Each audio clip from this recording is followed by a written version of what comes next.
Gaseous state, उल्टा चला जाएगा, पहले गैसियस स्टेट पढ़ाया जाएगा, फिर सॉलिड, फिर लिक्विड, सॉरी फिर लिक्विड, फिर सॉलिड। सॉलिड 12th में है, तो सॉलिड मतलब लास्ट में है समझो। गैस के बारे में बहुत सारी चीजें आप बचपन से जानते हो, कुछ चीजें यहां पर इन्होंने नया जोड़ दिया। इन्होंने बोला कि दो प्रकार का गैस होगा, साइंस में दो प्रकार के गैस होते हैं, एक आइडियल गैस, आइडियल गैस मतलब जिसमें सब कुछ एकदम सही शॉर्ट हो, परफेक्ट, जैसे इंसान में भी होता है, मैंने बताया था। आइडियल मैन कौन सा है? भगवान राम। भगवान राम मर्यादा पुरुषोत्तम राम क्या थे? आइडियल ह्यूमन थे। बट क्या उसके जैसा कोई है आज के जमाने में? नहीं, बट वो कहानी में होते हैं बस। उसी तरह आइडियल गैस भी बस अपने बुक्स में होते हैं, हकीकत में कोई गैस आइडियल गैस नहीं है, सारे गैस रियल गैस है। क्योंकि आइडियल गैस होने के लिए इतने कड़े नियम है, कोई हो ही नहीं सकता है। ठीक है, तो कोई भी गैस जो होगा वो या तो आइडियल गैस होगा या तो real gas. Ideal gas hypothetical है, काल्पनिक है, ऐसा होता नहीं है, पढ़ा इसके बारे में जाता है, लेकिन सारा कुछ gas real gas, all gases are real gas. और गैस के बारे में इन्होंने लॉ बनाया। लॉ क्यों बनाए गए? गैस के प्रॉपर्टी को एक्सप्लेन करने के लिए। जैसे तुम एक बात जानते होगे कि गैस को जब हम लोग दबाएंगे, प्रेशर बढ़ाएंगे तो वॉल्यूम घट जाएगी, ये बात हम लोग जान रहे हैं, बट इसको एक लॉ बोल के पढ़ा इन्होंने। तो कितने सारे लॉ आपने पढ़ा गैस के बारे में? 4 लॉ। 4 लॉ को हमने याद रखने का ट्रिक बनाया था, PV = nRT। यह है आइडियल गैस इक्वेशन।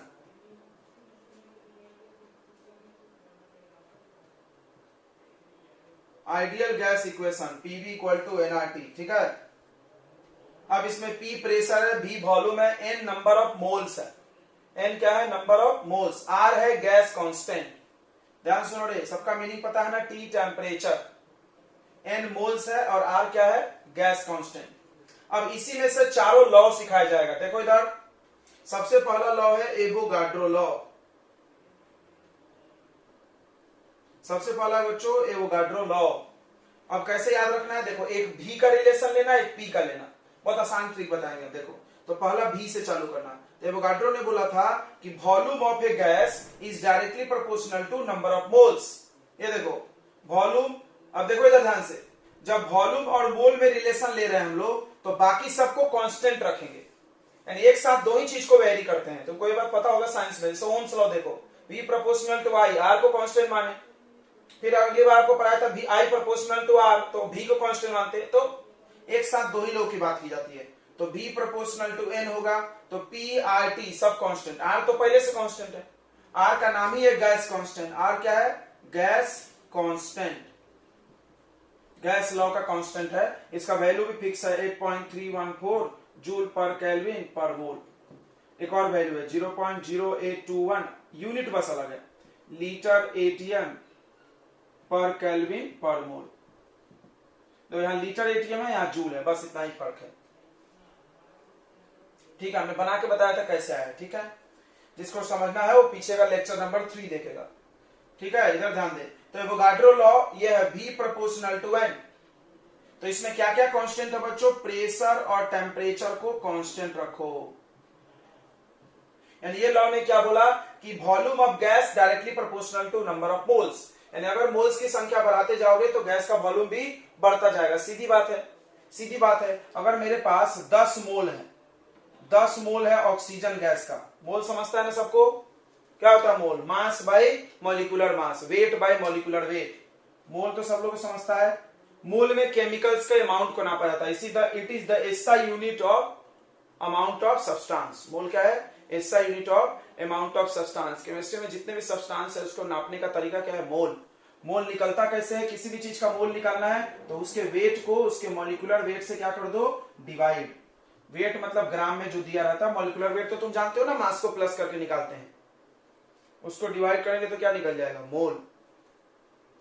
देखो इधर ध्यान से, तो 10 मोल ऑक्सीजन गैस है, इसका वॉल्यूम अगर 10 ml है मान लो, तो अगर हम 20 मोल लेंगे, या तुम जानते हो, सॉरी देखो, एक मोल ऑक्सीजन गैस का वॉल्यूम 22.4 लीटर होता है एट STP। पढ़ाया हमने, STP मतलब स्टैंडर्ड टेम्परेचर प्रेशर, या NTP भी बोलते हैं, नॉर्मल टेम्परेचर प्रेशर। इसमें टेम्परेचर कितना रहता है? 0 डिग्री सेल्सियस। प्रेशर कितना रहता है? 1 एटमॉस्फेरिक प्रेशर, हवा के प्रेशर के बराबर। इतने टेम्परेचर और इतने प्रेशर पे वॉल्यूम किसी ऑक्सीजन गैस का 22.4, कोई भी गैस का इतना ही होता है। अगर हम मान लो ये 2 मोल ले तो ये डबल होगा, आधा मोल ले तो इसका क्या होगा, हाफ होगा। क्लियर है? यही चीज इन्होंने बोला था एवोगाड्रो ने। क्या बोला था इन्होंने एवोगाड्रो ने कि volume is directly proportional to number of moles. Graph भी बना सकते हो तुम, देखो ग्राफ कैसे बनाओगे, इधर वॉल्यूम ले लो इधर मोल ले लो, ये दोनों डायरेक्टली प्रोपोर्शनल है। डायरेक्टली प्रोपोर्शनल का ग्राफ कैसे बनेगा, straight line. Directly proportional graph कैसे बनेगा, स्ट्रेट लाइन। ये पहला लॉ हमने पढ़ाया, इधर ध्यान दें, पहला लॉ हो गया एवोगाड्रो लॉ। अब लेंगे अगला प्रेशर वॉल्यूम रिलेशनशिप। देखो एक वॉल्यूम से लिए तो अगला प्रेशर से लेना है, ठीक है। तो अगला है बॉयल्स लॉ। कौन सा लॉ, बॉयल्स लॉ। तो देखो यहाँ पे पीवी इक्वल टू कांस्टेंट, तो हमेशा हम लोग 2 लोगों में रिलेशन निकालेंगे, बाकी को क्या मानेंगे, कांस्टेंट। पहले वी एन लिए, अब पी भी लेंगे, पी भी लेंगे, तो पी भी इक्वल टू कांस्टेंट, ये अपॉन में चला जाएगा। तो क्या क्या होगा बताओ बच्चों, pressure is inversely proportional to volume आएगा। ये डिवाइड में चल जाएगा कि नहीं चल जाएगा। अब बताओ इसमें क्या क्या कांस्टेंट रखेंगे। जब पी भी रिलेशन ले रहे हैं तो एन और टी को कांस्टेंट करेंगे, किसको किसको कांस्टेंट करेंगे, एन और टी को कांस्टेंट। इस लॉ का स्टेटमेंट क्या है, at constant temperature, constant temperature पे volume of a gas is inversely proportional to pressure. मतलब जैसे जैसे प्रेशर बढ़ाते जाओगे वॉल्यूम घटता जाएगा, घटता जाएगा, घटता जाएगा। सीधी बात है, हम लोग जान भी रहे हैं पहले से, ठीक है। इतनी बातें क्लियर है, ओके। अब इसका ग्राफ देखो, सब में ग्राफ पढ़ाया जाता है। अब अगर ग्राफ बनाओगे तो ये इनवर्सली प्रोपोर्शनल है, मतलब एक ज्यादा तो दूसरा कम, तो ये ग्राफ ऐसा होता है। देखो समझ रहा है क्या, पी और भी का ग्राफ है। किसका इसका ग्राफ है, ये पी और भी का। ये सीधा बना था, क्यों, डायरेक्टली प्रोपोर्शनल। ये ऐसा क्यों बना, क्योंकि इनवर्सली प्रोपोर्शनल है। क्लियर हो गया, ओके। अच्छा, इसमें एक बड़ा इंपॉर्टेंट सवाल आता है बच्चों, बड़ा इंपॉर्टेंट एक इसमें सवाल आता है। सवाल कैसे आता है कि वो क्या करते हैं, 2-3 ग्राफ बना देते हैं। देखो इधर 1 2 1 2 ऐसा, और पूछते हैं कि कौन से ग्राफ में टेम्परेचर ज्यादा है, कौन से ग्राफ में टेम्परेचर ज्यादा है। मान लो यहाँ टेम्परेचर T1, यहाँ T2, तो कौन ज्यादा है, ऐसा सवाल आता है। तो इसको समझते हैं हम लोग, देखो ध्यान से थोड़ा इसको देखो। ये प्रोपोर्शनल साइन जब हटेगा तो आ जाएगा कांस्टेंट अपॉन वॉल्यूम। देखना नीट में तो हर साल आ जाता है ऐसे सवाल, इस चैप्टर का ग्राफ वाले सवाल हर साल नीट में आते हैं, कोई ना कोई लॉ के। तो ध्यान से देखेंगे, तो pressure is proportional to, proportional sign हटेगा तो क्या लग जाएगा, कांस्टेंट लग जाएगा। अच्छा, अब थोड़ा एकदम प्रेम पूर्वक देखना बच्चों, यहां से हम लोग कांस्टेंट का वैल्यू निकालेंगे। देखो ये लॉ से सब चल रहा है, ये लाइन से। तो देखो अगर हम पी भी को छोड़ दें, पी भी इक्वल टू कांस्टेंट बोले, यहाँ पे वही है ना, पी इंटू भी कांस्टेंट। तो कांस्टेंट का मतलब क्या क्या आ रहा है, कांस्टेंट का मतलब आ रहा है एनआरटी, एनआरटी। तो तुम देखो टी के और टी में कैसा रिश्ता है, के और टी में कैसा रिश्ता है, डायरेक्टली प्रोपोर्शनल। के और टी में कैसा रिश्ता है, डायरेक्टली प्रोपोर्शनल। ध्यान से समझना। और हर ग्राफ का एक स्लोप होता है बच्चों, स्लोप कैसे निकलता है समझ लो, y coordinate divided by x coordinate, y coordinate divided by x coordinate, यानी pressure divided by volume, pressure divided by volume. कुछ नहीं आएगा यहाँ स्लोप, एक सेकेंड।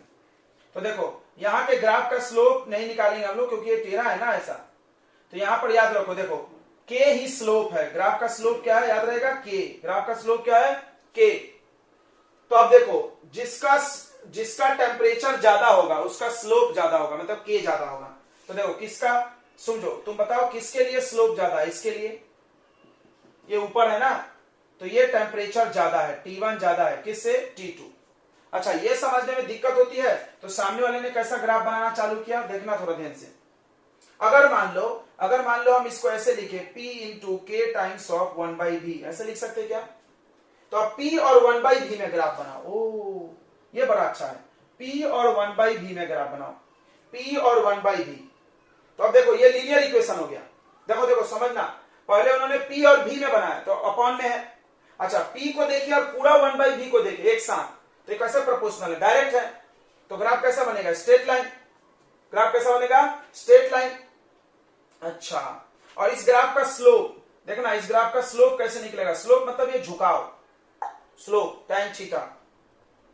ठीक है, स्लोप कैसे निकलेगा, y coordinate divided by x coordinate, अभी ठीक है, y coordinate divided by x coordinate, ये पलट के ऊपर चला गया, नहीं pv, pv किसके बराबर है, देखो pv किसके बराबर है, pv बराबर है कांस्टेंट, यानी ग्राफ का स्लोप किसके बराबर है, कांस्टेंट। इसका और देखो यहां पर तुमने देखा कि कांस्टेंट प्रोपोर्शनल है टेम्परेचर के, इसका मतलब कि अगर टेम्परेचर बढ़ेगा तो k बढ़ेगा, k बढ़ेगा तो क्या बढ़ेगा, स्लोप बढ़ेगा, k बढ़ेगा तो क्या बढ़ेगा बताओ, स्लोप बढ़ेगा।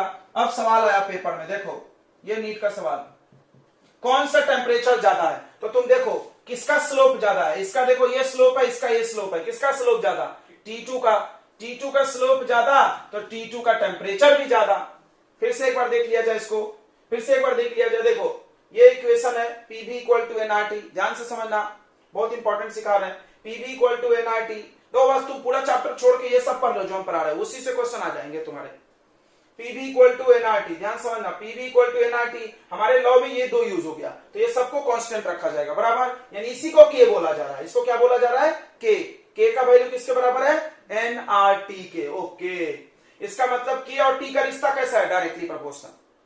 अच्छा अब इधर आ जाओ, ये ग्राफ बना p और 1/v के बीच, हर ग्राफ का एक स्लोप होता है, स्लोप झुकाव, कैसे निकलता है slope, y coordinate divided by x coordinate, तो हमने y को x से जब डिवाइड किया तो pv आ गया, और pv किसके बराबर है, यहां से देखो p इंटू v किसके बराबर है, k के, p इंटू v किसके बराबर है, k के, और हमने यहां देखा कि जब जब टेम्परेचर बढ़ाओगे तो k बढ़ेगा, k और t का रिश्ता डायरेक्टली प्रोपोर्शनल है, मतलब जब जब हम टेम्परेचर बढ़ाएंगे तो k बढ़ेगा।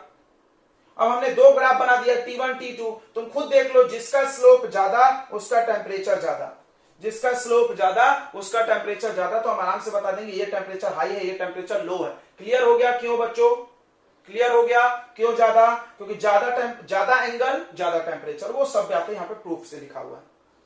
ओके आगे बढ़े, इतना समझ में आ गया, बहुत इंपॉर्टेंट है ये, बहुत इंपॉर्टेंट है। अब हर जगह ऐसा मत याद कर जाना कि जो ऊपर होगा वही ज्यादा, अरे रे गलत हो जाएगा, जो ऊपर है ज्यादा याद मत करना, याद मत करना इसको, ठीक है, ये सब कुछ रूल्स से चलते हैं।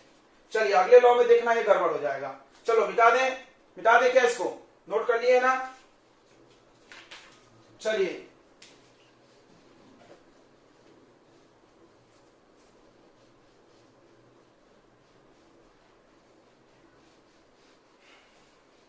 अब देखो दो लॉ हो गया, बॉयल्स लॉ हो गया, एवोगाड्रो लॉ, तीसरा है चार्ल्स लॉ, याद हो जाएगा सबको, ABC लाइन से है, Avogadro law, Boyle's law, Charles law. ध्यान दो इधर, ध्यान दो, पहला था volume proportional to n Avogadro, दूसरा था प्रेशर प्रोपोर्शनल टू वॉल्यूम, एक बार v एक बार p फिर एक बार v, तब लेंगे वॉल्यूम प्रोपोर्शनल टू टेम्परेचर, कौन सा लॉ है, चार्ल्स लॉ।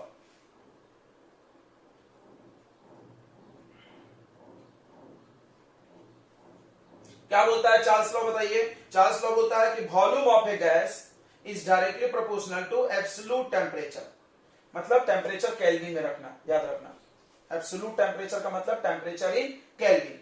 और क्या क्या कांस्टेंट होगा, जब V और T की हम बात करेंगे तो क्या क्या कांस्टेंट होगा, प्रेशर और मोल, क्या क्या कांस्टेंट होगा बच्चों, प्रेशर और मोल होगा कांस्टेंट, ठीक है, ये क्लियर हो गया। अब ग्राफ बनाओ, ग्राफ में सवाल आते हैं, इसको आप चाहो तो ऐसे लिख सकते हो, V equal to constant into T लिख सकते हैं, इसको अपॉन में ले सकते हो, V by T equal to constant. Clear है, इतना क्लियर है।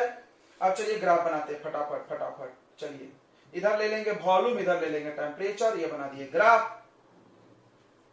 अब देखना हर ग्राफ का स्लोप होता है, बताओ इस ग्राफ का स्लोप, देखो हर ग्राफ का स्लोप k है, तुम दिमाग में डाल लो k, जानबूझ के ग्राफ देखना, कितना दिल से हम तुमको बता रहे हैं, ग्राफ में ये y ऊपर बनाया जाएगा। देखो एक बच्चा मेरे से ये भी आके पूछता है, सर आप वॉल्यूम ऊपर बना दिए टेम्परेचर नीचे, क्यों, तो हम बोले देखो वॉल्यूम बाई टेम्परेचर k है ना, ये y बाई x, समझ रहा, y कोऑर्डिनेट बाई, हो सकता है पेपर में पलट के दे दे, ध्यान रखना, रेडी रहना इसके लिए, अगर इसको पलटेंगे तो 1/k हो जाएगा, ओ यानी सब कहानी बदल जाएगी। क्लियर है, हो सकता है कभी वो बदल के दे दे, देखना इधर, तो स्लोप जो होगा y coordinate by x coordinate यानी v by t equal to k होगा, v by T equal to k होगा। अब देखते हैं k का क्या रिश्ता है, अच्छा किस चीज पे बनाया गया, कांस्टेंट प्रेशर।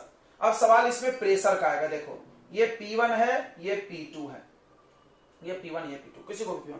अब सवाल होगा कौन प्रेशर ज्यादा, समझ में आ रहा, अब तुम बोल नहीं सकते ऐसे, तुक्का मार नहीं सकते तुम, कि मार दोगे गलत हो जाएगा।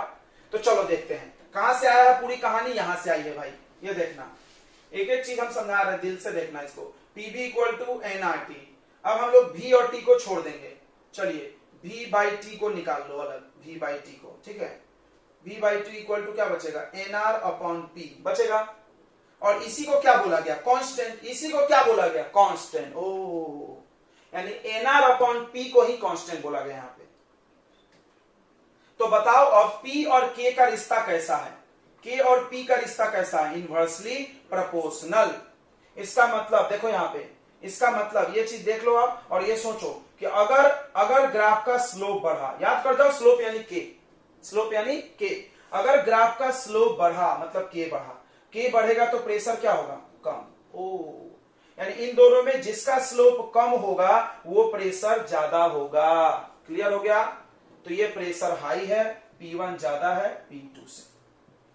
समझ में आया तो हाँ बोलो बच्चों, आया नहीं आया, आ गया कि नहीं आया बताओ। ओके तो चलिए अगला लॉ देखते हैं। अच्छा इसमें एक चीज और आता है, हम बार बार भूल जा रहे हैं। देखो v अपॉन टी कॉन्स्टेंट है तो इसको ऐसे भी लिखा जाता है ना, v1 by t1 equal to v2 by t2। क्यों क्यों v बाई टी कॉन्स्टेंट का क्या मतलब है कि वॉल्यूम और टेम्परेचर को डिवाइड करके हर बार एक ही आंसर आएगा। मतलब कि अगर हम वॉल्यूम और टेम्परेचर बदल भी दिए तो भी डिवाइड करके वही आंसर आएगा। समझ में आया कि नहीं आया। कोई भी चीज कांस्टेंट का ही मतलब होता है। समझ में आया कि नहीं आया। जैसे अभी हम तुमको बार बार एग्जांपल भी देते हैं कि जैसे मान लो वॉल्यूम था 10 लीटर और टेम्परेचर है 5 लीटर, डिवाइड करिए 2 आया।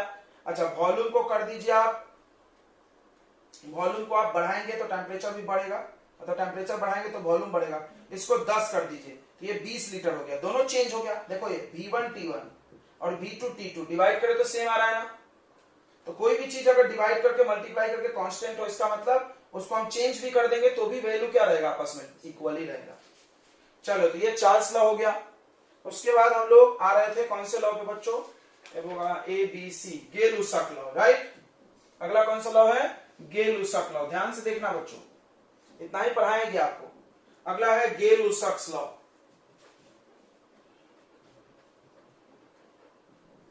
देखो इधर गेल-लुसाक लॉ ध्यान से देखेंगे। आ रहा है समझ में तो हाँ बोलो, आ रहा है कि नहीं आ रहा है। ओके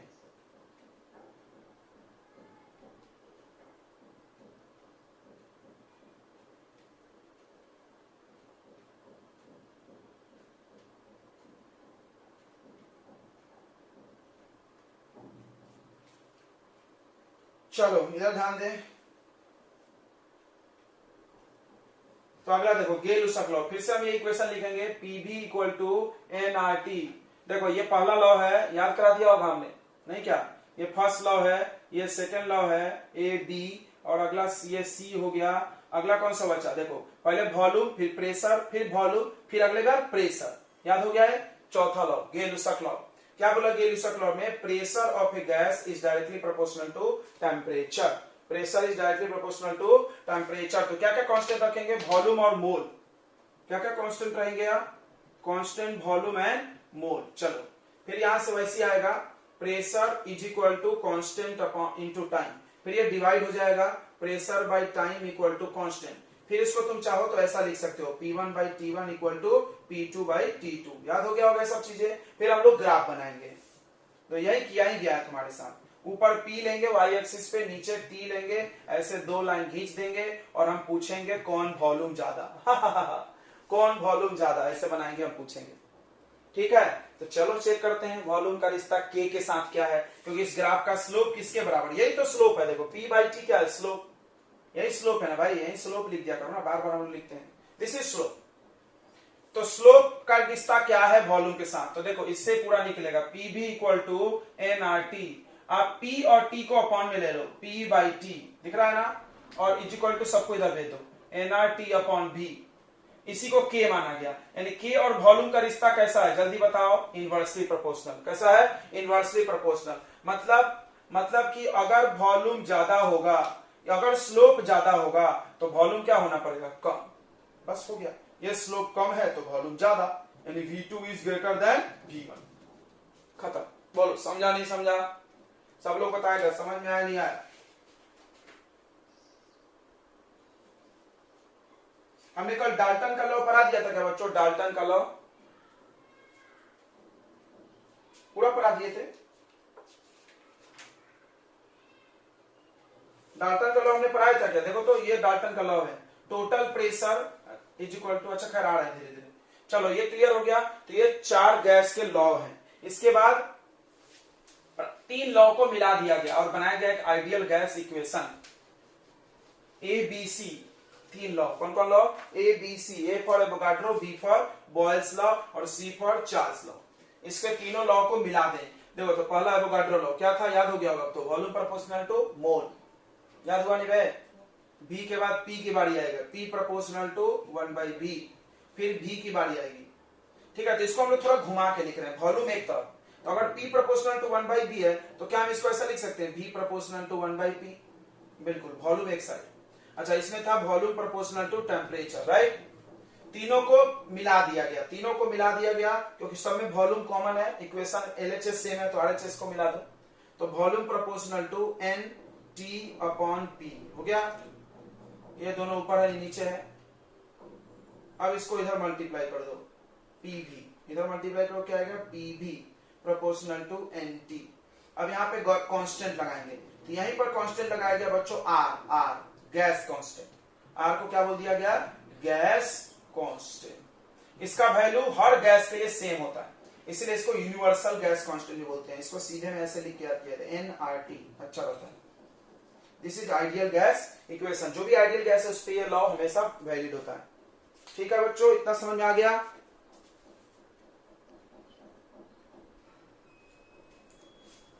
चलिए, तो आइडियल गैस इक्वेशन हो गया बच्चों। इसको भी ऐसे लिखवाया हमने, देखो तो इधर ध्यान दो रे, इसको भी हमने ऐसे लिखाया था, PV/T इक्वल टू NR। तो N है मोल और R तो कांस्टेंट, तो N और R नहीं बदलता है जनरली, मोल फिक्स रहता है क्योंकि गैस को हम लोग क्लोज कंटेनर में बंद कर देते हैं, ठीक है। जैसे LPG सिलेंडर में आप जितने गैस के पार्टिकल होंगे उतना ही होंगे, बढ़ेंगे घटेंगे नहीं। तो अब इसको भी ऐसे लिखा था, ये कांस्टेंट है दोनों, तो ऐसे लिख सकते हैं, P1V1/T1 इक्वल टू P2V2/T2। चलिए, इसके बाद आता है डाल्टन का लॉ। कौन सा लॉ? डाल्टन का लॉ।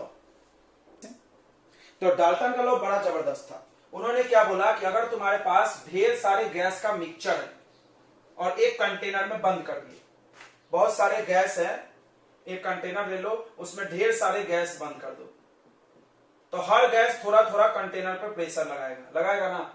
तो हर गैस के द्वारा लगाए गए प्रेशर को बोलते हैं पार्शियल प्रेशर। कौन सा प्रेशर? पार्शियल मतलब होता ही है थोड़ा। जब आप बहुत सारे टाइप, जैसे रूम है, रूम का एग्जांपल ले लो, मान लो ये मेरा रूम है, बंद है पूरा, इसमें अभी बहुत सारे गैस है, एटलीस्ट हाइड्रोजन बोल रहे हैं, nitrogen, oxygen, carbon dioxide, 3 gas तो है ही है।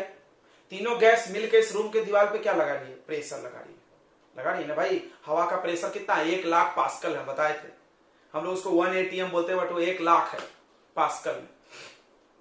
1 लाख पास्कल ये लोग पूरे तीनों गैस मिलके लगा रही है। तो हम अगर पूछे कि नाइट्रोजन गैस कितना प्रेशर लगा रही है, तो 1 लाख बोल सकते क्या? नहीं, अबे तीनों मिलके 1 लाख लगा रही है, तो तीनों का अलग अलग थोड़ा होगा ना। तो वही एक एक के प्रेशर को पार्शियल प्रेशर बोलते हैं, ठीक है।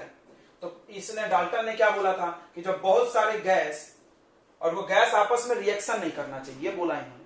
तो हवा में 3 जो गैस है, 4 गैस है, ये लोग रिएक्शन नहीं करते, कभी कोई गैस हवा में रिएक्शन नहीं करता है, तभी ये सब बातें सही होंगी। अगर वो रिएक्ट कर गए तो गड़बड़ हो जाएगा ना। तुम खुद ही सोचो, 2-3 गैस डाले और रिएक्शन करके कुछ और बन गया, तब तो पूरा कहानी गलत हो जाएगी ना। हमने सोचा था कि सब थोड़ा थोड़ा प्रेशर लगा था, बट एक्चुअली हुआ क्या, सब जुड़ के एक बन गया, तो गड़बड़ हो जाएगा। या 2 लोग जुड़ के एक बन गए, तो क्या हो गया, इन्होंने क्या बोला था कि बहुत सारा अगर नॉन रिएक्टिंग गैस को एक कंटेनर में डालोगे तो इस कंटेनर में लगने वाला टोटल प्रेशर हर गैस के पार्शियल प्रेशर के बराबर है, हर गैस के पार्शियल प्रेशर के बराबर होगा, मतलब सम के बराबर, ठीक है। सबका प्रेशर मिला दो, n अगर गैस है तो n तक मिला दो, .Pn। समझ में आ गया? अब सवाल है, देखना, अगर पार्शियल प्रेशर तुमको नहीं पता है तो कैसे निकलेगा, सुन लो।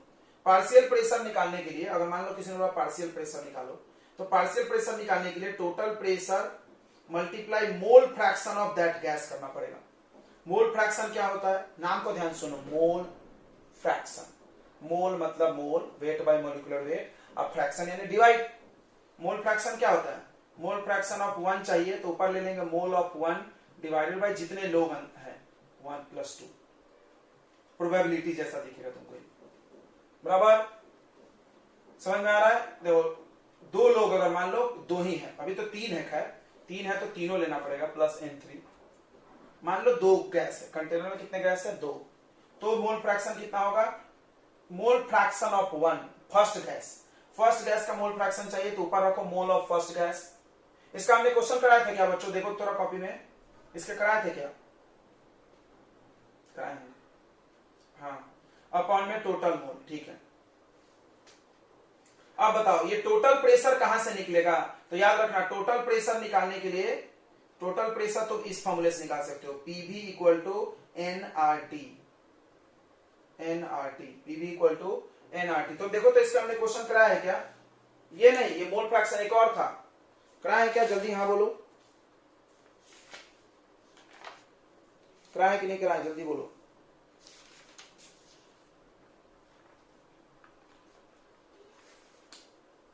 अच्छा,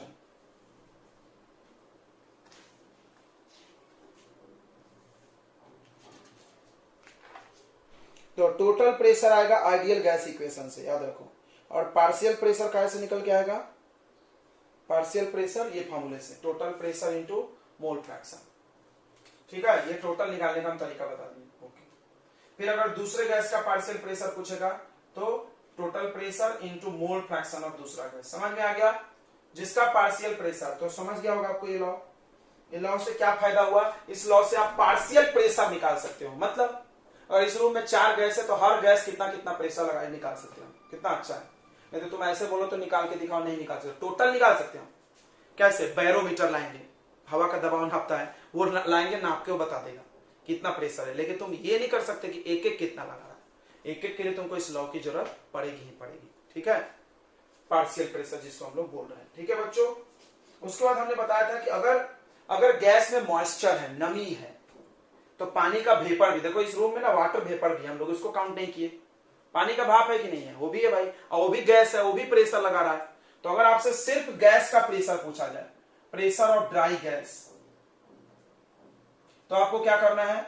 आपको क्या करना है? जो टोटल प्रेशर आया उसमें से एक्वस टेंशन क्वेश्चन में दिया रहता है, उसको माइनस करना है। एक्वस टेंशन मतलब pressure applied by water vapour. अगर आपको नहीं पता है तो लिख लेंगे, हमने शायद लिखाया था, लिखवाए थे ना, बोलो। एक्वस टेंशन यानी pressure applied by water vapour.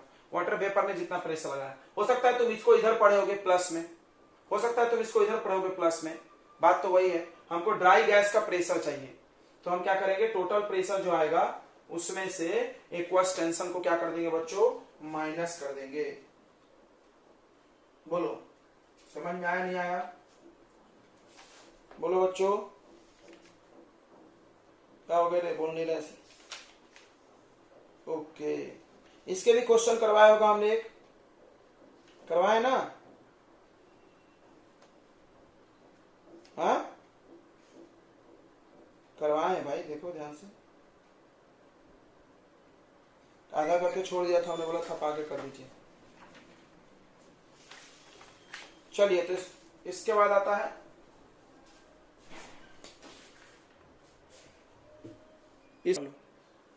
देखो इधर, तो डाल्टन लॉ क्या है, फिर से एक बार ले लें हम लोग। तो डाल्टन लॉ ने क्या बोला था कि total pressure applied by a mixture of non reacting gases. याद हो गया कहानी? बहुत सारे नॉन रिएक्टिंग गैसेस के द्वारा लगाया गया total pressure is sum of partial pressure of all gases present in the container.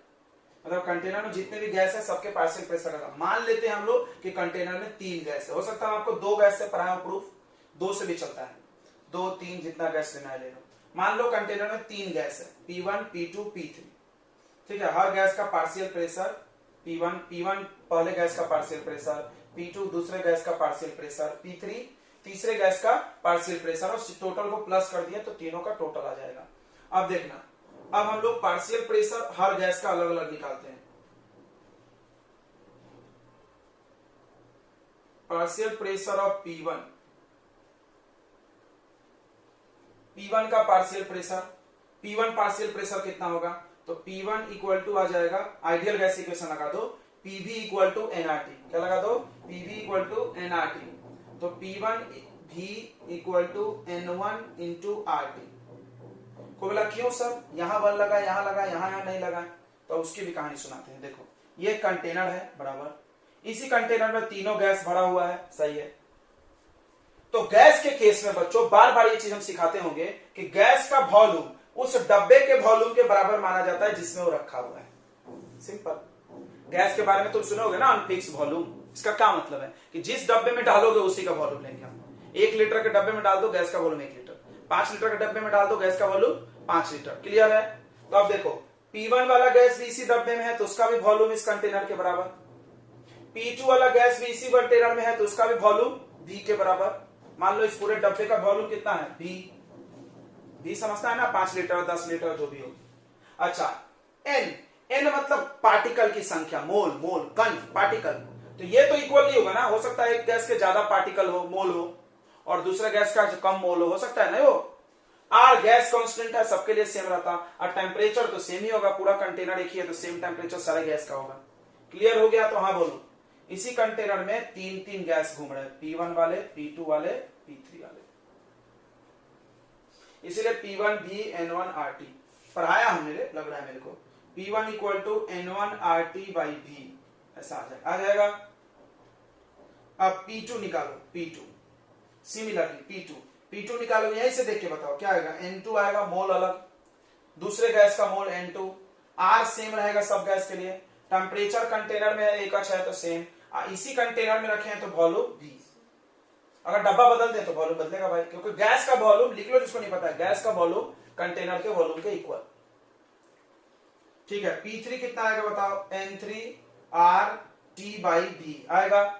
अब आप क्या करो, तीनों को पुट कर दो इसमें P1 P2 P3 का वैल्यू पुट इन फर्स्ट, तो total pressure equal to P1 हो गया N1 RT by V, P2 हो गया N2 RT by V, P3 हो गया N3 RT by V, N1 plus N2 plus N3 RT by V common, बराबर है। चलो अब देखना, अब बड़ा इंपॉर्टेंट बात है, इस सबको इधर ला दो, नहीं इसको छोड़ दो, इक्वेशन नंबर 3, ये 1 सॉरी 4 होगा। अब आप क्या करो, एक एक को डिवाइड करते जाओ, 1 डिवाइडेड बाई 4, 1 को 4 से डिवाइड करो। देखना क्यों, क्योंकि हमको ये फार्मूला बनाना है। देखो हमेशा ना फाइनल फार्मूला दिमाग में रहना चाहिए। कौन सा, sorry, P1 equal to P total into X1, याद है फार्मूला? तो P1 अपॉन PT, देखो यहां से P1 को ऊपर लेंगे, PT को नीचे, डिवाइड करो इसको इससे,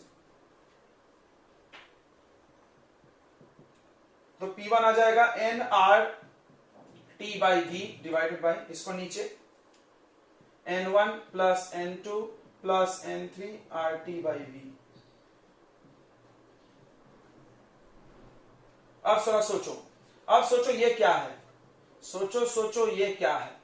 ये मोल बाय मोल यानी मोल का फ्रैक्शन, मोल बाय मोल यानी मोल का फ्रैक्शन। कौन से गैस का, 1 गैस का, क्योंकि N1 ऊपर है। कोई बोलेगा सर आपने जब 2 पढ़ाया था, हम बोले पगला नीचे जितना गैस है सबका लिया जाता है, तुम्हारे कितने गैस है कंटेनर में, 3, तो 3 लाया, और 2 रहता तो 2 आता, 4 रहेगा तो 4 आएगा। जितना गैस उतना नीचे रहना चाहिए। ऊपर देखो, ऊपर होगा एक गैस का जिसका निकाल रहे हैं, और नीचे होगा टोटल पूरा जितना कंटेनर में है। तो P1 equal to P1 by PT equal to आ गया X1 लिखेंगे क्योंकि ऊपर N1 है तो 1 गैस का, ये आ गया फार्मूला। आया समझ में? नहीं आया? P total into X1। इसी तरह तुम P2 चाहते हो तो P2 वाले को ले लो, और P2 वाले को इस T वाले से डिवाइड मार दो, नहीं क्या? ऊपर P2 नीचे PT, काम फिनिश, ऐसा ही आ जाएगा। सिमिलरली कर लियो, लिख लो, हो गया। बोलो समझ में आया तो हाँ बोलो, आया समझ में कि नहीं आया बच्चों? तो ये था डाल्टन का लॉ, ठीक है। तो ये डाल्टन लॉ भी हो गया। तो ये पूरा चैप्टर स्टेट्स ऑफ मैटर ना एक क्लास में पढ़ाया जा सकता है, बशर्ते कि बच्चा थोड़ा बेसिक ऐसे पढ़ के आए।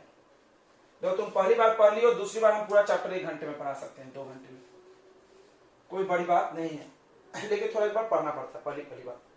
थोड़ा हम लोग थोड़ा बेस भी कमजोर है ना तुम बच्चों का, तो थोड़ा वहां भी प्रॉब्लम हो जाता है। और मान लो हम पहले बार ऐसे पढ़ाते तो कुछ समझ में नहीं आएगा तुमको, लेकिन अभी तुम दूसरी बार पढ़ रहे हो तो तुमको बड़ा मजा आ रहा होगा, अरे पूरा समझ में आ रहा है, सेम टू सेम है। ठीक है, तो हम लोग काइनेटिक थ्योरी ऑफ गैसेस तक आ गए थे बच्चों। ठीक है, केटीजी बोलते हैं इसको शॉर्ट में। बड़े पढ़े लिखे लोग, स्टैंडर्ड बच्चे जो होते हैं, कोटा की टर्म पढ़ते हो, ऐसा केटीजी करते रहते हैं, तो सब चीज का लोग शॉर्ट फॉर्म यूज करते हैं। तो केटीजी यानी काइनेटिक थ्योरी ऑफ गैसेस।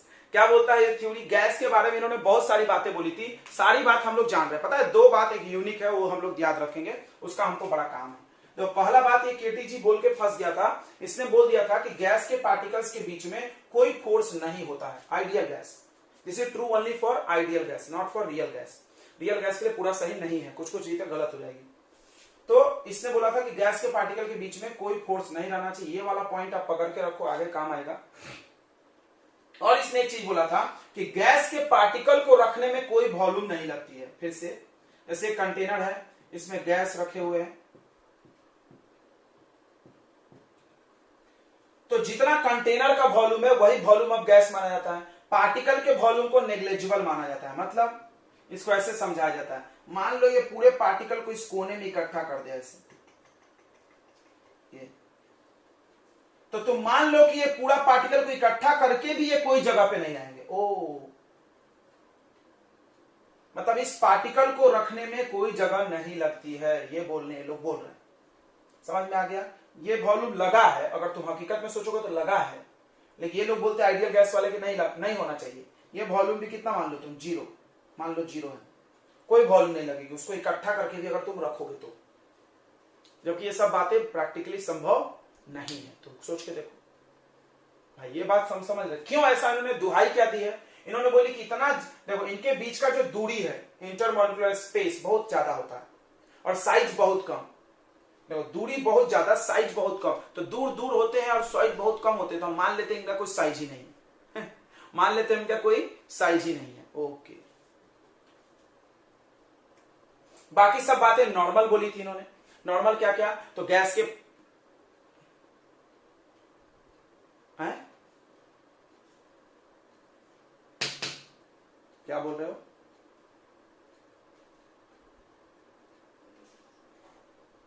नहीं आएगा। क्यों नहीं आएगा? क्योंकि फोर्स ही नहीं है, फोर्स है ही नहीं, तो कैसे आएगा? फोर्स होना चाहिए पहले से, तब ना, थोड़ा होना चाहिए, कम ज्यादा होगा फोर्स। तो वही चीज बाद में ना प्रॉब्लम हुई थी रियल गैस समझाने में, कि जब इन्होंने बोल दिया कि फोर्स है ही नहीं, तो फिर हम कैसे उसको कंप्रेस करते तो फोर्स पैदा होता है। उन्हें पता है गैस को ऐसे चिपकाते हैं तो फोर्स स्ट्रांग हो जाता है, फिर वो लिक्विड बनता है, फिर और चिपकाएंगे तो और फोर्स मजबूत हो जाएगा और वो सॉलिड बन जाएगा। ठीक है, इन्होंने बोल दिया तो फोर्स होता नहीं, जब नहीं होता तो फिर वो कैसे लिक्विड बन सकता है? कभी भी नहीं बन सकता। ठीक है, तो इसका मतलब आइडियल गैस को हम कभी लिक्विड नहीं बना सकते, याद रखो। इसका ये मतलब है कि आइडियल गैस को तो हम कंप्रेस करके लिक्विड नहीं बना सकते, रियल गैस को बना सकते हो, क्योंकि रियल गैस में फोर्स होता है। ठीक है, जो भी हम पढ़ रहे हैं आइडियल गैस के लिए पढ़ रहे हैं। चलो, तो हम क्या बता रहे थे? देखो दिमाग से निकाल दिया। हाँ, और भी हम केटीजी के और सारे पॉइंट्स बता रहे थे। तो अगला पॉइंट इन्होंने बोला था कि गैस के पार्टिकल्स हमेशा चलते रहते हैं, रैंडमली चलते हैं, मतलब कहीं भी चले जाते हैं, और क्या करते हैं? हर पॉसिबल डायरेक्शन में जाएंगे, मतलब एक्स एक्सिस के तरफ, वाई के तरफ, जेड के तरफ, चारों तरफ चलते हैं। ऐसा तो नहीं बोल सकते कि इधर ही जा रहा है गैस, सब तरफ चलेंगे गैस के पार्टिकल, और जा जाके वॉल से टकराएंगे। जिस कंटेनर में रखे हो उस कंटेनर के दीवार पे टक्कर मारेंगे और गैस प्रेशर लगाती है। इसीलिए जिस कंटेनर में लोग गैस रखते हो वो फट जाता है कभी कभी। सॉलिड वाली चीजें नहीं फटती है, टेबल नहीं फटता, अलमीरा नहीं फटता, लेकिन गैस सिलेंडर क्यों फट जाता है भाई? क्यों? प्रेशर कुकर ही फटता है, जो कितना मजबूत है, क्योंकि गैस में फाड़ने की क्षमता है। गैस क्या करेगा? टकराएगा जाके दीवार पे, और टकरा के प्रेशर अप्लाई करेगा, और प्रेशर अप्लाई करके उसको फोड़ देगा। समझ में आ गया? तो ये बातें क्लियर हो गई। उसके बाद क्या बताया था कि गैस के जब पार्टिकल टकराते हैं आपस में, चाहे दीवार पे, ठीक है, गैस के पार्टिकल में आपस में कोई फोर्स नहीं है। क्लियर हो गया नहीं बात? गैस का पार्टिकल, एक पार्टिकल दूसरे के बीच फोर्स है? नहीं। किस पे फोर्स लगाता है? दीवार पे। किस पे लगाता है? वो दीवार पे जाकर ठोकेगा, आपस में नहीं ठोकेगा, क्योंकि फोर्स ही नहीं है। तो बोल रहे हैं ना फोर्स नहीं है। ठीक है, और हम क्या बता रहे थे कि गैस के पार्टिकल जब टकराते हैं तो उनका कोलिजन इलास्टिक कोलिजन होता है। इलास्टिक कोलिजन पढ़ा है सबने फिजिक्स में? क्या होता है इलास्टिक कोलिजन? वैसा कोलिजन जिसमें काइनेटिक एनर्जी एंड मोमेंटम दोनों कंजर्व रहे, मतलब जितना जाते वक्त मोमेंटम था, आते वक्त भी मोमेंटम उतना ही होना चाहिए, mass into velocity momentum, right? और काइनेटिक एनर्जी भी होना चाहिए, जाते वक्त भी काइनेटिक एनर्जी, आते वक्त भी उतना ही काइनेटिक एनर्जी, चेंज नहीं होना चाहिए। That is elastic collision. तो गैस के पार्टिकल्स का कोलिजन इलास्टिक होता है। ये सारी बातें बड़ा काम का है हम लोग के, जो हम पॉइंट्स बोले वो हमारे लिए यूज होगा, बाकी हम जो छोड़ दिए वो यूज नहीं है, तुम नहीं बोलोगे चलता है, ठीक है। 4 पॉइंट्स हमने बोला होगा, काम है मेरे को 4 पॉइंट, एक कोलिजन वाला, फिर एक काइनेटिक प्रेशर अप्लाई करने वाली बात, आपस में नहीं खींचते हैं, दीवार की तरफ जाते हैं, दीवार को ठोकते हैं, प्रेशर लगाते हैं। फिर हमने बोला गैस के पार्टिकल्स का कोई वॉल्यूम नहीं होता, गैस के पार्टिकल के बीच में कोई फोर्स नहीं होता है। क्लियर हो गया? चलो फिर अब हम लोग को पढ़ना है काइनेटिक इक्वेशन ऑफ गैस का डेरिवेशन है छोटा सा, ठीक है। जैसे तुमने वो पढ़ा ना आइडियल गैस इक्वेशन, देखो लिखते हैं इधर,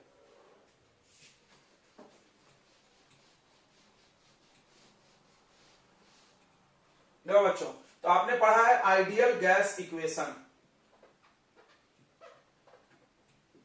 क्या पढ़े ideal gas equation? PV equal to nRT पढ़े हैं, ओके। उसी तरह एक बनाया गया kinetic gas equation, kinetic equation of gas, ठीक है। काइनेटिक इक्वेशन ऑफ गैस भी बनाया गया था, काइनेटिक गैस इक्वेशन बोल सकते हो तुम। ये क्या था बच्चों? तो same to same, PV equal to 1/3 m into n capital लिख लो n, और उसके बाद था वी आर एम एस का स्क्वायर।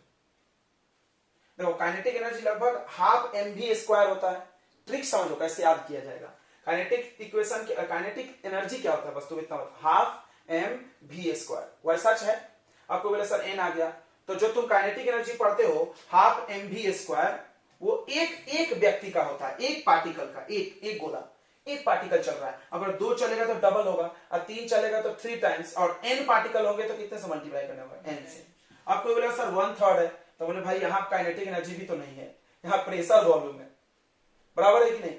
तो थोड़ा सा एडजस्ट करो। तो मतलब याद करने का हम ट्रिक बता रहे हैं, कोई बोलेगा भूल गए हम, तो आराम से नहीं भूलोगे तुम।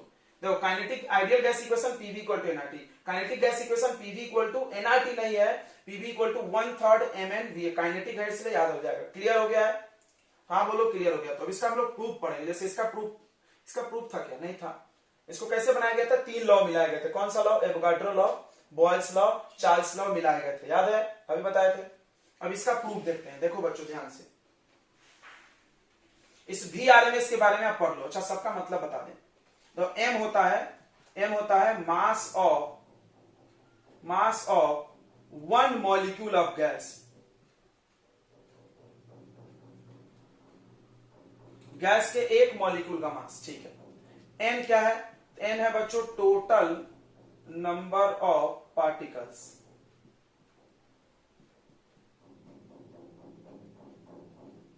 n है। अच्छा VRMS क्या है? ध्यान सुनना, VRMS क्या है? ये होता है root mean square velocity, root mean square velocity of all particles, सारे पार्टिकल का रूट मीन स्क्वायर। सुनो देखो, एक कंटेनर है, इसमें n पार्टिकल्स है, n 1 2 3 4 5 ... n। ये पार्टिकल पहला वाला चल रहा है v1 स्पीड से चल रहा है। अच्छा ये भी बोला था केटी जी ने, हर पार्टिकल का वेलोसिटी अलग अलग होता है। हर पार्टिकल का वेलोसिटी और काइनेटिक एनर्जी अलग अलग होगा, मास सेम होगा मास सेम होगा। छोटी छोटी चीजें हम तुमको याद दिलाते चलेंगे केटी जी का। केटी जी ने क्या क्या बोला था जो अपने काम का है? केटी जी ने पहला बोल दिया था कि मास सेम हर पार्टिकल का, फॉर ऑल पार्टिकल। अच्छा वेलोसिटी डिफरेंट, वेलोसिटी और काइनेटिक एनर्जी वाला होगा, वेलोसिटी अलग होगा तो ऑफ ईच पार्टिकल। ठीक है, जो जो चीज हमारे काम का है बच्चों हम यहाँ पर लिखते जाएंगे केटी जी। हर पार्टिकल का मास सेम रहेगा और काइनेटिक एनर्जी और वेलोसिटी अलग रहेगा। ठीक है, तो देखो ये पहले पार्टिकल का वेलोसिटी v1, दूसरे का v2, तीसरे का v3, चौथे का v4, पांचवे का v5, n का vn। क्लियर? अब हमने बोला मीन बताओ। मीन समझता है क्या? मीन पढ़े होगे, एवरेज। क्या करोगे? सबको प्लस करके n से डिवाइड। अच्छा हमने बोला स्क्वायर के मीन का बताओ, मतलब वेलोसिटी के स्क्वायर का मीन। थोड़ा पढ़ो यहाँ पे क्या लिखा है, मीन स्क्वायर वेलोसिटी, यानी मीन लेना है किसका, स्क्वायर के वेलोसिटी का। मतलब समझो ऐसा, v1 square plus v2 square plus v3 square dot dot dot dot vn square upon n। बताओ ये क्या हुआ, यह हुआ मीन किसका, मीन वेलोसिटी का मीन नहीं, स्क्वायर वेलोसिटी का मीन। किसका मीन है ये, स्क्वायर वेलोसिटी का मीन है। अच्छा, और इसका रूट लगा दो तो क्या पढ़ोगे, रूट मीन स्क्वायर। क्लियर है, रूट मीन स्क्वायर वेलोसिटी। इससे ये वेलोसिटी वेलोसिटी प्लस करके डिवाइड करोगे तो वेलोसिटी आएगा ना, आएगा कि नहीं आएगा। जैसे हाइट का मार्क्स का मीन निकाले तो मार्क्स ही आता है, हाइट का मीन निकाले तो हाइट आता है, लेंथ का मीन निकाले लेंथ आता है, वेलोसिटी का मीन निकालोगे तो क्या आएगा, वेलोसिटी आएगा ना। तो इस वेलोसिटी को हम लोग क्या बोल देते हैं, VRMS। क्लियर हो गया, व्हाट इज RMS वेलोसिटी, सबका एवरेज।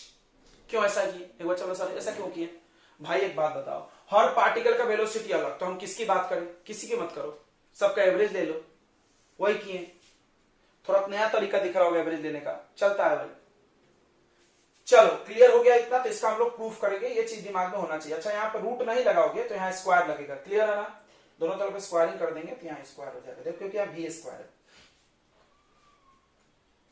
चलिए तो इसका प्रूफ देख लेते हैं हम लोग बच्चों, बड़ा इंपॉर्टेंट है डेरिवेशन इसका।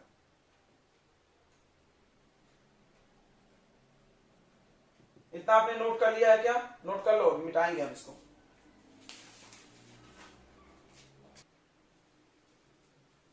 चलो रे,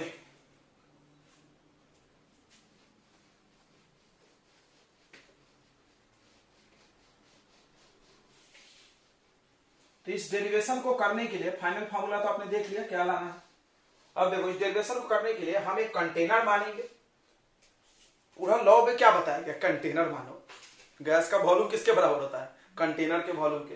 तो हम एक क्यूबॉइडल कंटेनर मान रहे हैं, देखो क्यूब मान रहे हैं, क्यूब का सारा साइड इक्वल होता है ना, इसीलिए।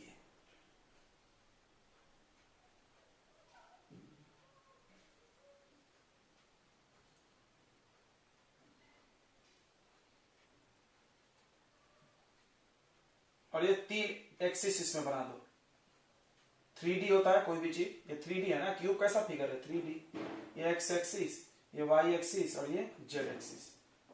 और क्यूब का हर साइड एल एल मान लो, कितना मान लो, एल, ईच साइड एल होता है ना, ए मान लो, ए भी मान सकते हो, एल भी मान सकते हो, तुम्हारी मर्जी। ठीक है बच्चों,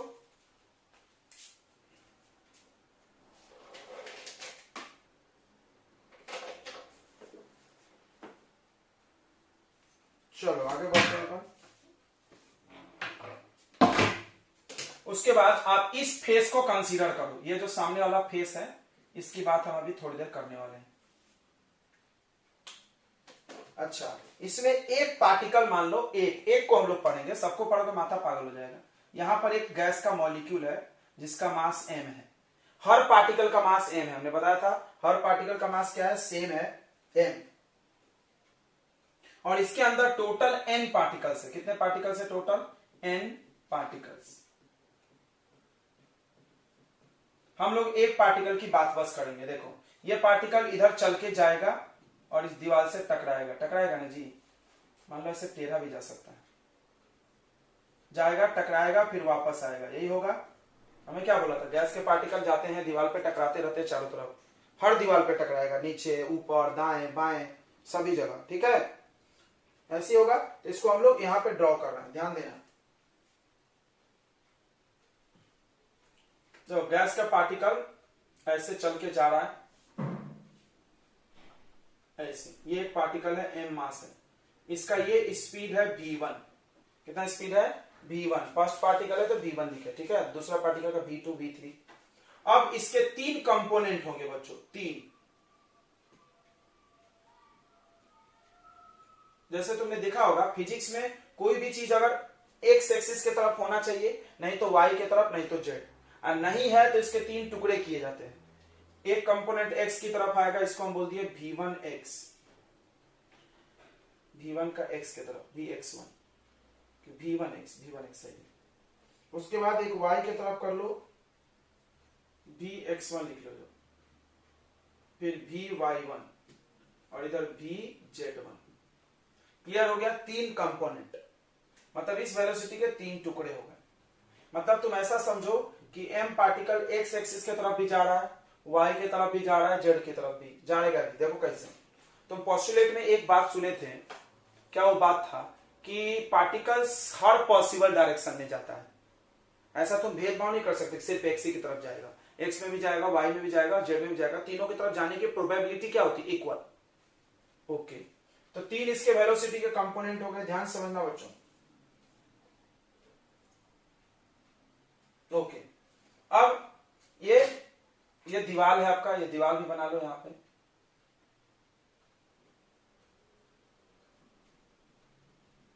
हम लोग एक एक करके पढ़ेंगे, सब नहीं पढ़ सकते। तो ये गया इस दीवार की तरफ, उस समय वेलोसिटी vx1 था, गया और टकराया, और टकरा के वापस आया। वापस क्यों आया? क्योंकि इलास्टिक कोलिजन है। वापस क्यों आया? क्योंकि इलास्टिक कोलिजन। इलास्टिक का मतलब क्या होता है? गया तो वापस भी आएगा। तो गया vx1 वेलोसिटी से, आएगा माइनस vx1 से, अपोजिट डायरेक्शन हो गया। तो ठीक है, तो आप बताइए, आप देखो हम लोग का प्लानिंग क्या है, तुमको बता दें। हमको निकालना है फोर्स। फोर्स का फॉर्मूला होता है change of momentum by time. Change of momentum यानी final momentum minus initial momentum upon time, वही निकालना है। मोमेंटम के लिए मास और वेलोसिटी चाहिए, हो गया। देखो तो जाते समय इनिशियल मोमेंटम बताओ, इनिशियल मोमेंटम, जल्दी बोलो। Initial momentum, initial momentum of first particle. हम लोग क्या कैलकुलेट कर रहे हैं? मोमेंटम कैलकुलेट कर रहे हैं of particles of gas. Particle, एक पार्टिकल नहीं,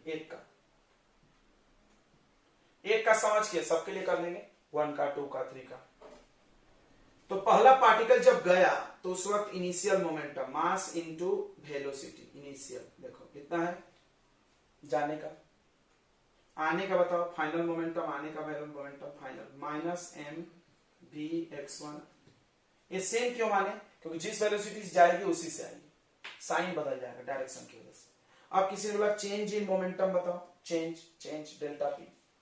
तो चेंज ऑफ मोमेंटम क्या होता है? Final momentum minus initial momentum.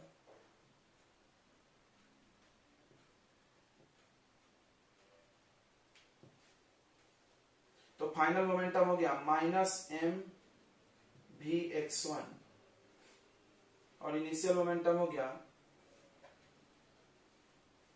Minus M V x1। सही है क्या? ओके,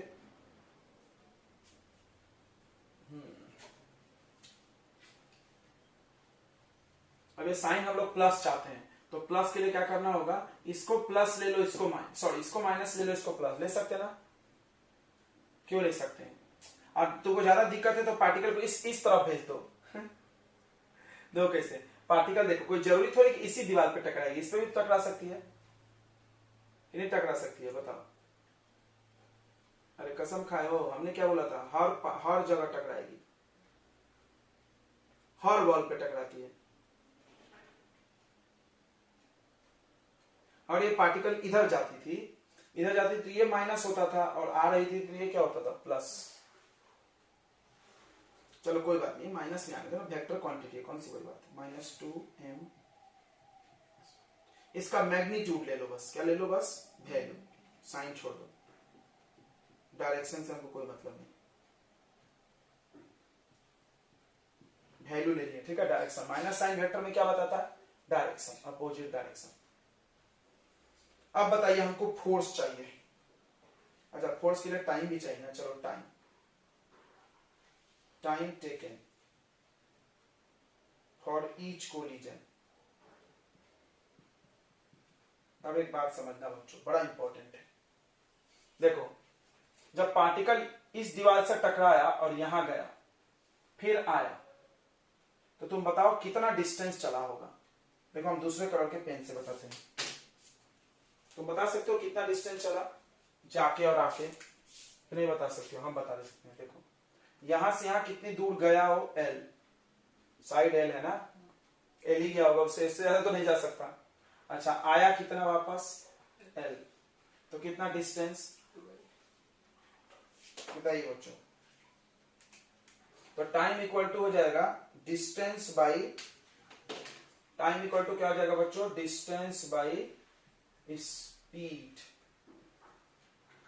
ओके, तो डिस्टेंस 2l और स्पीड तो सेम है जाने का आने का, vx1। बोलो समझ में आ गया? तो हाँ बोलो, आ गया। हम लोग को फोर्स चाहिए, न्यूटन का सेकेंड लॉ लगा दो। According to second law, second law क्या बोलता था याद है तुमको? फोर्स क्या होता है? Rate of change of momentum is force. तो यह है चेंज ऑफ मोमेंटम और ये टाइम, मारो डिवाइड ठटाक से। तो 2mvx1 divided by 2l upon vx1। 2 से 2 कट गया, ये ऊपर चला जाएगा, ये हो गया m बाई एल vx1 का स्क्वायर। बोलो इतना समझ में आ गया? तो हाँ बोलो, आ गया समझ में बच्चों? बोलो हो गया? अब देखो, अभी हम लोग सिर्फ x एक्सिस का वेलोसिटी लिए हैं, तो y में भी तो जा रही होगी पार्टिकल, z में भी तो जा रही होगी। तो थोड़ा ध्यान दो, तो इधर थोड़ा ध्यान दे। इधर टोटल वेलोसिटी जो है v, उसमें vx भी है, vy भी है, vz भी है 1 1 का है, सब में 1 1 लगा लो, सिर्फ एक पार्टिकल की बात कर रहे हैं, है कि नहीं है? vx जो है वो x एक्सिस की तरफ है, तो उसमें i लगाया जाता है, i। जो x एक्सिस की तरफ होता है वेक्टर क्वांटिटी, उसमें i लगाया जाता है डायरेक्शन के लिए। y एक्सिस की तरफ जो होता है बच्चों, उसमें j लगाया जाता है, और z एक्सिस की तरफ जो होता है उसमें क्या लगाया जाता है? k, i j k, direction के लिए। तीनों इक्वल है। अकॉर्डिंग टू केटीजी क्या बोलता है कि पार्टिकल तीनों दिशा में चलने की प्रोबेबिलिटी सेम होती है। पार्टिकल के तीनों दिशा में, चाहो तो तुम लिख सकते हो, particles travel in all directions, सारे डायरेक्शन में जाते हैं with equal probability, with equal speed भी बोल सकते हो, एक ही स्पीड से हर दिशा में जाते हैं, तो विथ इक्वल प्रोबेबिलिटी बोलो यार। ओके, तो उस हिसाब से vx1 और vy1 और vz1 इक्वल होगा।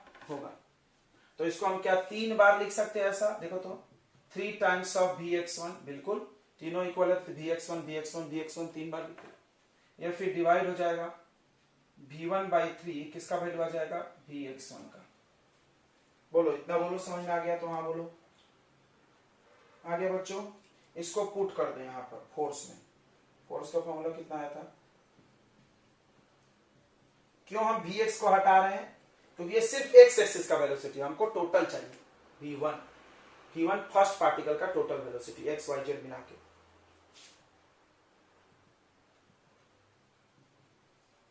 फर्स्ट में डाल दो, तो F equal to m by L, यहां पर जाएगा v1 स्क्वायर, ठीक है? ओ सॉरी, थोड़ा सा गलत हो गया। तो हम लोग डायरेक्ट ऐसा नहीं कर सकते, इसको ऐसा करना होगा। इसका मैग्नीट्यूड लो, याद है मैग्नीट्यूड कैसे लिया जाता है किसी भी वेक्टर का? किसी वेक्टर का मैग्नीट्यूड लेते हैं अंडर रूट vx का स्क्वायर प्लस vy का स्क्वायर प्लस vz का स्क्वायर। क्यों? क्योंकि i j k कैसे हट सकता है? डायरेक्ट नहीं हट सकता ना। अब स्क्वायर ही करोगे तो i का स्क्वायर 1, j का स्क्वायर, k का स्क्वायर। ये बात समझी तो बताओ, ये समझा ना? सबने पढ़ा है नहीं? किसी भी वेक्टर का मैग्नीट्यूड कैसे लिया जाता है बताइए? ये वेक्टर क्वांटिटी है, i j k में है, i j k में जो होता है वो क्या होता है? वेक्टर है। किसी भी वेक्टर का मैग्नीट्यूड कैसे आता है? अंडर रूट x कोऑर्डिनेट का स्क्वायर प्लस y कोऑर्डिनेट का स्क्वायर, i वाले का स्क्वायर, j वाले का स्क्वायर, k वाले का स्क्वायर। इतना तो सब लोग जानता होगा। जानते हैं कि नहीं जानते हैं बताइए? बोल नहीं रहे सब? नहीं जानते हो तो बोल दो नहीं जानते हैं, फिर हम बताएंगे कोई दूसरा तरीका। बोलो ये जानते हैं कि नहीं?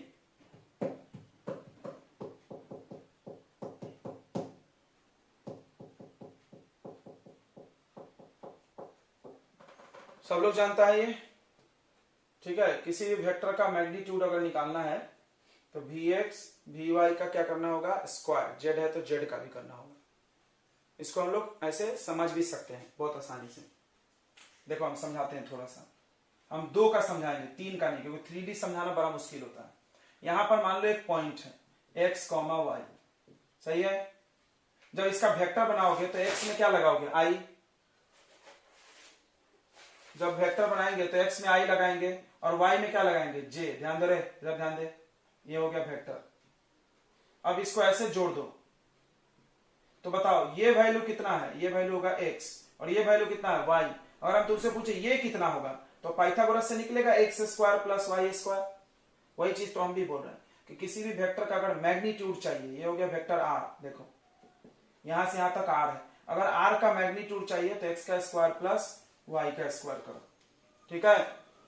नहीं समझा तो आप एकदम सिंपल, ज्यादा कचर कचर मत करो। कोई भी वेक्टर होता है ij के में होता है, ij के 3 एक्सिस होगा तो ij के 2 होगा तो ij। I stand for direction along x axis, j stand for direction along y axis, k stands for direction along k axis, they are unit vectors, ये डायरेक्शन बताते हैं बस, ठीक है। और जब इसका हम लोग डायरेक्शन ये निकालेंगे मैग्नीट्यूड तो स्क्वायर कर देंगे तीनों का, ओके। अब सही है।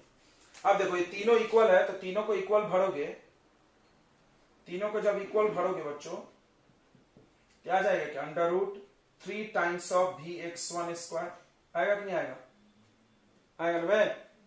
Vx तीनों रख दे दो, फिर स्क्वायरिंग कर दो तो ऐसा आ जाएगा V1 square upon 3 equal to Vx1 square. बोलो आएगा कि नहीं आएगा। इसी को यहां पुट करेंगे, यहां पे Vx1 स्क्वायर के जगह पर V1 स्क्वायर बाई 3, तो फोर्स का फॉर्मूला आ गया 1/3 m/l V1 स्क्वायर। देखो इसका प्रूफ कहीं नहीं आता, नहीं भी पढ़ोगे चलता है, बहुत सारे टीचर नहीं पढ़ाते। तुम देखो बहुत सारे teacher direct kinetic gas equation लिख देते हैं, आगे बढ़ो, उस पर सवाल बना लो, कहानी खत्म करो बोलते हैं, सवाल आ जाते हैं उस पर, लेकिन इसका प्रूफ कहीं नहीं आता है। बट फिर भी एक क्यूरियोसिटी होती है बच्चों में जानने की, भाई कैसे आया प्रूफ, फॉर्मूला बताओ। उसके लिए हम इतना मेहनत भी कर रहे हैं। तो हमने एक पार्टिकल, प्लानिंग समझो तुम, हमने एक पार्टिकल लिया, उसका फोर्स निकाला, एक्स एक्सिस का वेलोसिटी भी लिए, फिर बाद में हम टोटल डाल दिए उसमें। अब ये एक पार्टिकल का फोर्स आया, अब एन पार्टिकल का निकालो। एक पार्टिकल का V1 है तो दूसरे का V2, तीसरे का V3, सबको क्या करेंगे, प्लस कर देंगे। सबको क्या करेंगे बच्चों, प्लस कर देंगे। इतना मिटा दें, हो गया क्या, नोट कर लिए, बैठ गए, पिक्चर देख रहे हैं। अरे यार रिकॉर्डिंग नहीं किया। लो बच्चों फिर से एक बार देख लेते हैं। यहां तक कर लिए थे हम लोग, this is force applied by one particle, एक पार्टिकल इतना फोर्स लगा रहा, और कंटेनर में n पार्टिकल्स हैं, ये क्लियर है, बिल्कुल शुरू में लिख दिया था हमने।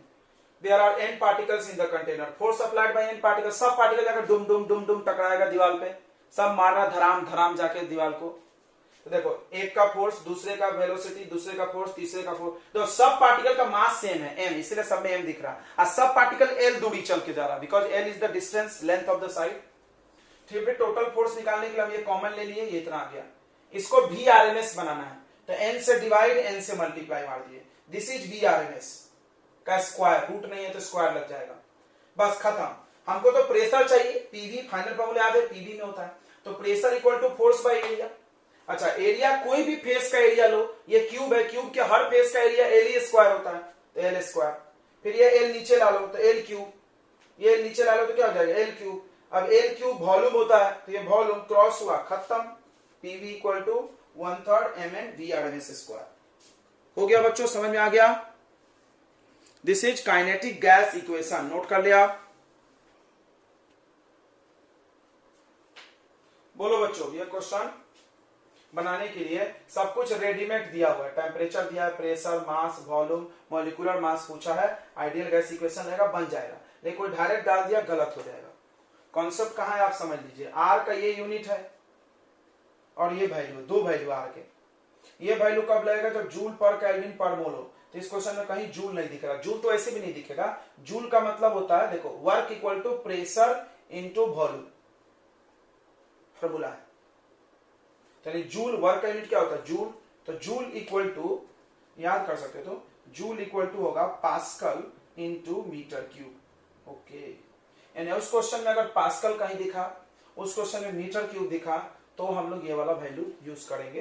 यानी हमको नहीं लगता ये वाला वैल्यू इस चैप्टर में यूज होने वाला है, तो कहीं नहीं देता पास्कल में प्रेशर, कहीं वॉल्यूम मीटर क्यूब में नहीं देता।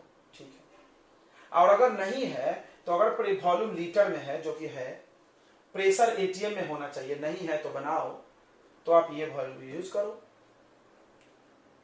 तो सबसे बड़ा प्रेशर का यूनिट कौन सा है, एटीएम। ये बात फील हो गया तुमको? सबसे बड़ा यूनिट कौन सा है बच्चों, एटीएम सबसे बड़ा है। तो आप क्या कर रहे हो, एमएम ऑफ एचजी से एटीएम बना रहे हो, यानी यूनिट को क्या कर रहे हो, बड़ा कर रहे हो। यूनिट को बड़ा कर रहे हैं क्या, हम लोग एटीएम में जा रहे हैं। कहां जा रहे हैं, एटीएम, एमएम ऑफ एचजी से एटीएम। तो हम यूनिट को क्या कर रहे हैं, बताइए जल्दी से। एमएम ऑफ एचजी से एटीएम बनाने का मतलब यूनिट को क्या कर रहे हैं हम लोग, बताओ बच्चों, बोल नहीं रहे सब लोग। ये तुम लोग को याद है क्या, यूनिट बड़ा होगा तो नंबर छोटा होगा, नंबर बड़ा होगा तो यूनिट छोटा होगा, ये याद है क्या, ये याद है क्या बच्चों? अरे यार जल्दी बोलो तुम लोग, कोई नहीं बोलता है, एकदम सब चुप्पी साध लेते हैं। कहां पर आए थे, किसी को याद है तो बताओ थोड़ा सा, कहां पर आए थे हमने?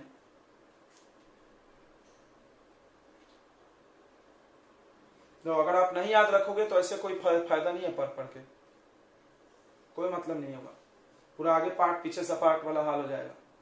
इतना हम लोग पढ़ाते हैं डिटेल में, हर चीज पढ़ाते हैं, इतना डिटेल में तुमको कहीं पढ़ाया नहीं जाता होगा। तुम कहीं पता करना, तुम्हारे दोस्त यार कहीं पढ़ रहे हो तो मिला लेना, उनका कॉपी मेरा कॉपी, भरोसा दूर हो जाता है। देखो इधर, तो हमने पढ़ाया था तुमको यूनिट एंड डायमेंशन में, जब डायमेंशनल फार्मूला पढ़ा रहे थे तभी पढ़ाएंगे, एप्लीकेशन ऑफ डायमेंशंस। यूनिट और नंबर एक दूसरे के उल्टा होते हैं, तो जब हम यूनिट को बड़ा करेंगे तो नंबर को छोटा किया जाएगा, ये दिमाग में रखो। तो छोटा मतलब डिवाइड होता है, इतना तो सबको समझता है। तो अब इसको डिवाइड कर देंगे 760 से, यानी 700 डिवाइडेड बाई 760। बस अब सवाल तुम खुद कर देना, छोड़ देना, कर लोगे। प्रेशर डाल दोगे, ये है, वॉल्यूम डाल दोगे, ये है, वेट डाल दोगे, मॉलिक्यूलर वेट फाइंड ही करना है, आर ये रेडीमेड रखा हुआ है, ये यूज करना, ये नहीं। टेम्परेचर केल्विन में सब रेडीमेड है यार, डू बाय योरसेल्फ। तो चलिए नेक्स्ट क्वेश्चन हम लोग लिख देते हैं, तब तक आप करेंगे दूसरा।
चलिए तो आप इसका आंसर बताइएगा मेरे को बच्चों। इसमें आपको मॉलिक्यूलर वेट फाइंड करना है, कैपिटल है, बताओ आंसर, ठीक है, याद से बताना। अब चलिए नेक्स्ट क्वेश्चन देखेंगे। देखो ये अगला क्वेश्चन, ए 2 एटमॉस्फेरिक प्रेशर। देखो बस करना कुछ नहीं है, पूरे वैल्यूज लिखने हैं और फिर फॉर्मूला डिसाइड करना। आपके पास 3-4 ही फॉर्मूले हैं, ऐसे भी हम हिंट दे दी, आइडियल गैस इक्वेशन से बनेगा तो सब में वही लगेगा। चलो ए 2 एटमॉस्फेरिक प्रेशर, यानी प्रेशर यहाँ पे एटीएम में ही दिया है। क्या बात है। 20 डिग्री सेल्सियस टेम्परेचर, इसको केल्विन में बनाना, तो झट से ये सब काम करने का, ये सब काम झट से होने का। Volume of gas 200 litre. इस फील्ड इन अब देखो यहां पे हो गया, it is field in empty container of 1 से, फिर से वॉल्यूम दिया, और एक ही क्वेश्चन में एक ही नंबर 2 बार देने लगे तो एक को 1 1 बना लिया जाता है और दूसरे को 2 2 बना लिया जाएगा। क्या बात करे सर, हाँ नहीं समझ में। प्रेशर दिया फिर प्रेशर दिया, वॉल्यूम दिया फिर वॉल्यूम दिया, तो इसका क्या मतलब है, V1 है और एक V2 है। बोला it is field in empty container, एक दूसरे को उसको एक खाली कंटेनर में भरे, मतलब पहला एक गैस था, इसको हम एक खाली कंटेनर में फिर से लाके भरे दूसरे में, जिसका वॉल्यूम था 175 ml। चलो V2 लिखो 175 litre, sorry. It's temperature on filling gas, then what is its temperature, यानी टेम्परेचर तो क्वेश्चन मार्क है। If pressure become 1/3 of initial, pressure जो था शुरुआत का 1/3 हो गया, 1/3 ऑफ इनिशियल यानी 2 atm का 1/3, तो कितना आ गया 2/3 atm। तुम याद करो ये फॉर्मूला हम तुमको पढ़ाए हैं, देखो बोले भी थे, आधे न्यूमेरिकल बनते हैं चैप्टर के। P1 V1 अपॉन T1 याद आ रहा है, equal to P2 V2 upon T2। कोई बोला क्यों सर, तो देखो आइडियल गैस इक्वेशन है PV इक्वल टू nRT, या RT डिवाइड में ले लो, सॉरी T डिवाइड में ले लो, इधर nR। अब बताओ जब इस गैस को इसमें डाले तो क्या है जो चेंज नहीं हुआ होगा, मोल, जितना मोल इधर था उतना ही मोल इधर। तो ये फॉर्मूला वैलिड है ना, बिल्कुल सब वैल्यू दिया है, नाच नाच के करो, आर की जरूरत भी नहीं है इसमें, तो फटाफट वैल्यू डालो, आंसर निकालो। चलो बताओ आंसर फटाक से बच्चों, जल्दी बताओ।